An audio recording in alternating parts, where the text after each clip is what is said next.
Quand le prophète Élisée dit au général syrien Naaman « Va te baigner cette fois dans le Jourdain », que Naaman finit par faire ce que lui a dit Élisée, qu'il se trempe cette fois dans le Jourdain et que sa chair redevienne nette, on comprend qu'il y a un lien entre ce qu'a dit Élisée et la guérison de Naaman. Et on comprend que Naaman revienne voir Élisée pour l'en remercier. Avec les 10 lépreux, dans l'évangile de Luc, la chose est moins simple. Ils crient vers Jésus, « Jésus, Maître, prends pitié de nous ». Et Jésus leur dit, « Allez vous montrer aux prêtres », comme cela est indiqué dans la loi de Moïse, pour que le prêtre puisse constater l'état et porter un diagnostic. Ils y vont. Eux aussi font ce que dit Jésus, comme Naaman a fait ce que dit Élisée. En chemin, ils sont purifiés. Au passage, nous ne savons pas ce qu'est ce chemin. Où vont-ils trouver un prêtre? Est-ce que c'est tout à côté? Est-ce que c'est plus loin? Nous ne savons pas. Est-ce que c'est dans les 5 minutes qui suivent la parole de Jésus? Est-ce que c'est le lendemain? Nous ne savons pas.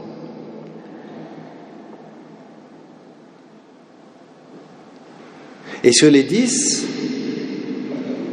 il y en a un qui revient. Apparemment, sans être allé jusqu'au prêtre, alors que c'est ce qu'avait demandé Jésus.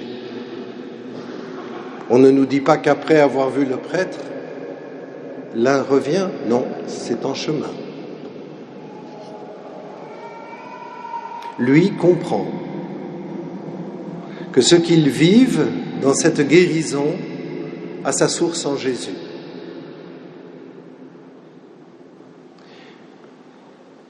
C'est ainsi que l'Écriture nous apprend à déchiffrer l'action de Dieu et l'action de Jésus.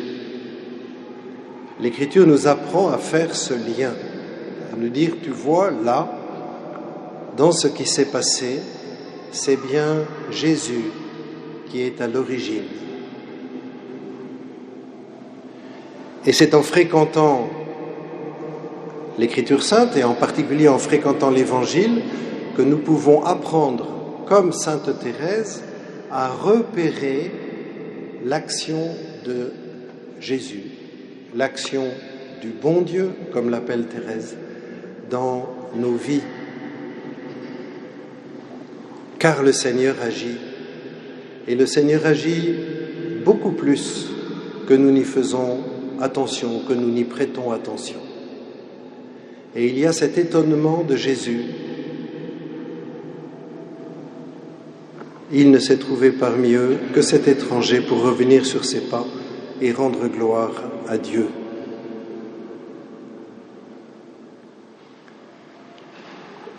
Sainte Thérèse voit bien aussi que autour d'elle, peu viennent rendre grâce au Seigneur. Elle écrit, c'est dans le manuscrit B au début, « Jésus n'a point besoin de nos œuvres, mais seulement de notre amour. En disant à la Samaritaine, « Donne-moi à boire », c'est l'amour de sa pauvre créature que le Créateur de l'univers réclamait. Il avait soif d'amour. Ah, je le sens plus que jamais. Jésus est altéré.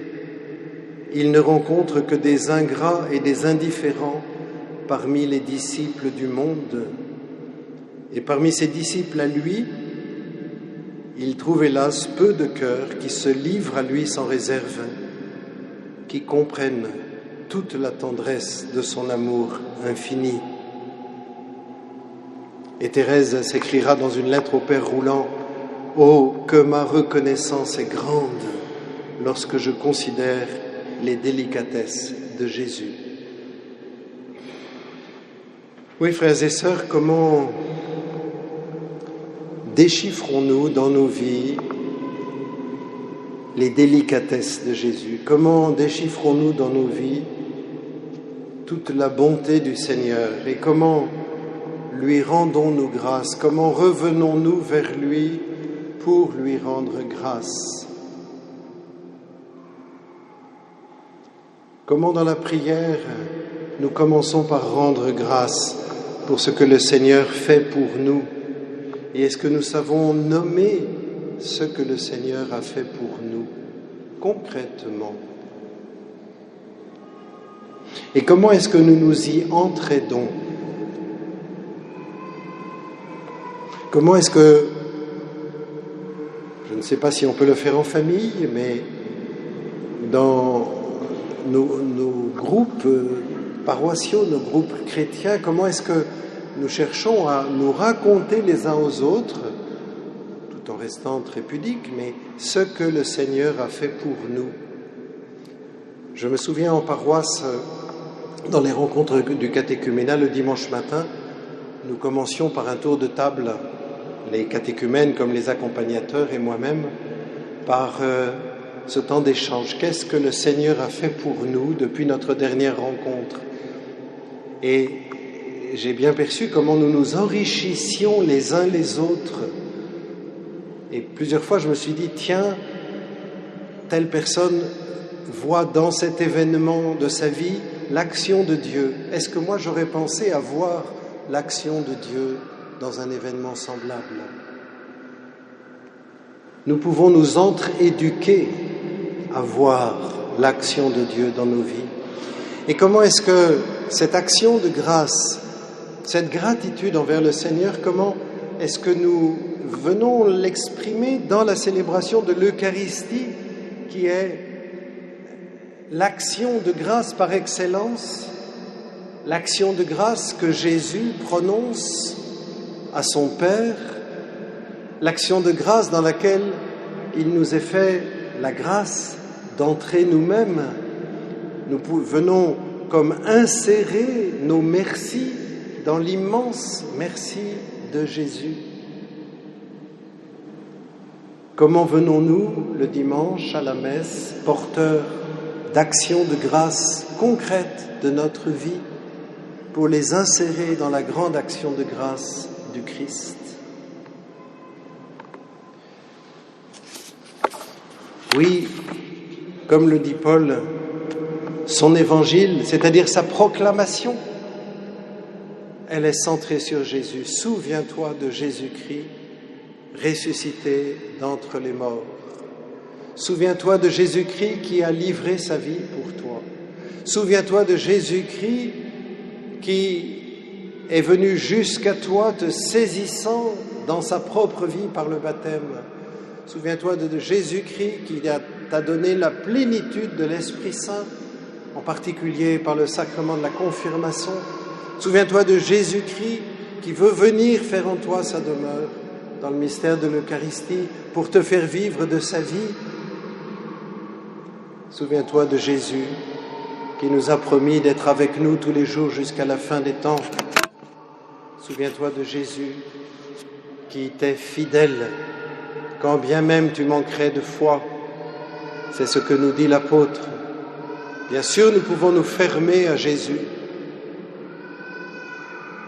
Mais si nous étant fermés au Seigneur, nous nous retournons vers lui, aussi pauvres que nous soyons, aussi loin que nous soyons allés, dès que nous nous retournons et que nous lui disons, Seigneur, prends pitié de moi, aussitôt sa miséricorde nous enveloppe, aussitôt notre cœur est changé, si nous le voulons bien. Aussitôt, nous pouvons rentrer en sa grâce et nous entendrons le Seigneur nous dire alors, va te montrer au prêtre dans le sacrement de pénitence et de réconciliation pour qu'il achève ce retour, pour qu'il achève cette entrée de la miséricorde dans ta vie, pour qu'il te restaure dans ce sacrement par ma grâce. Mais nous ne pouvons pas entendre cet évangile sans nous arrêter un instant sur la question de Jésus. Les neuf autres, où sont-ils? N'ont-ils pas tous été purifiés? Les neuf autres, où sont-ils?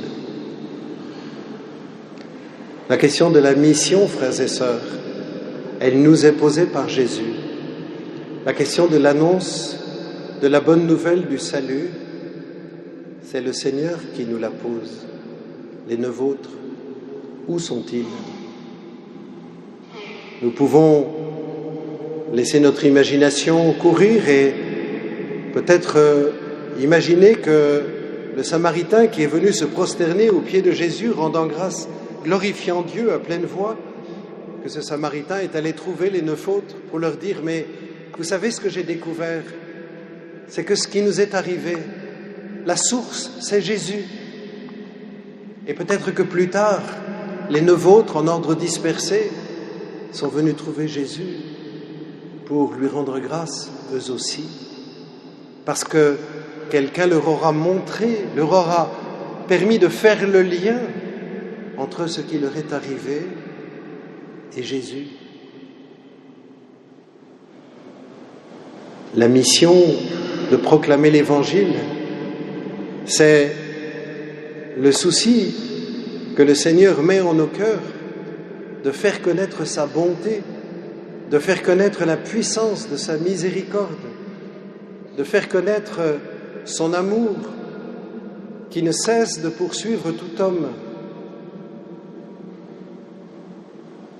Et si nous avons compris cela, nous comprenons aussi que nous sommes les serviteurs de cet amour et que le Seigneur veut révéler son amour à nos frères, révéler sa miséricorde, non pas d'abord par notre discours, mais d'abord par notre manière d'aimer. C'est notre amour concret pour le prochain qui pourra vraiment toucher les cœurs. Ce n'est qu'à la fin de sa vie, la dernière année, en 97, que Thérèse va s'écrier « Cette année, ma mère, le bon Dieu m'a fait la grâce de comprendre ce qu'est la charité. » C'est dans le manuscrit C. Et Thérèse continue, elle poursuit en méditant sur le fait que les deux grands commandements sont vraiment semblables.